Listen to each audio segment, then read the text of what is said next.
का असं वादग्रस्त वक्तव्य अभिनेत्री केतकी चितळेनं केलंय। मराठी न बोलल्यास मराठी भाषेचं नुकसान होतंय का असा सवालही तिने केलाय।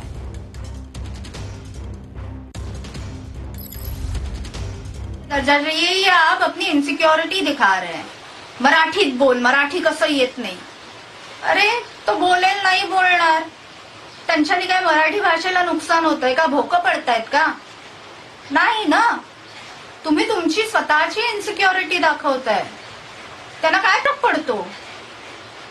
कोणाच्या आयुष्यात काही फरक पडत नाही। केतकी चितळेंचं बाईट बघितलं ना, त्यांना बोलताना तरी लक्षात येते की कुठेतरी नशेच्या प्रभावाखाली आहेत का काय, अशी शंका यावी अशा पद्धतीने बोलतात ते। आणि नेहमी ते त्याच भाषेत आणि त्याच पद्धतीनं बोलतात, त्यामुळे त्यांना खूप गांभीर्याने घेऊन महाराष्ट्रातलं जातीय राजकारण आणखी खराब करण्याचं कोणी कारण नाही असं मी मानतो। मराठी न बोलण्याने जर भोकं पडत नसतील तर मराठी बोलण्याने का भोकं पडतात का, हा सुद्धा प्रश्न आमचा आहेच ना। आणि मुळात हा विषय राजकीय आहे का, तर 100% राजकीय विषय आहे हा। कोणीतरी कोणत्या तरी पद्धतीनं महाराष्ट्रामध्ये मराठी आणि नॉन मराठी असं एक वातावरण तयार करून सर्व नॉन महाराष्ट्रीयन लोकांना एका बाजूने ढकलण्याचा प्रयत्न चाललाय।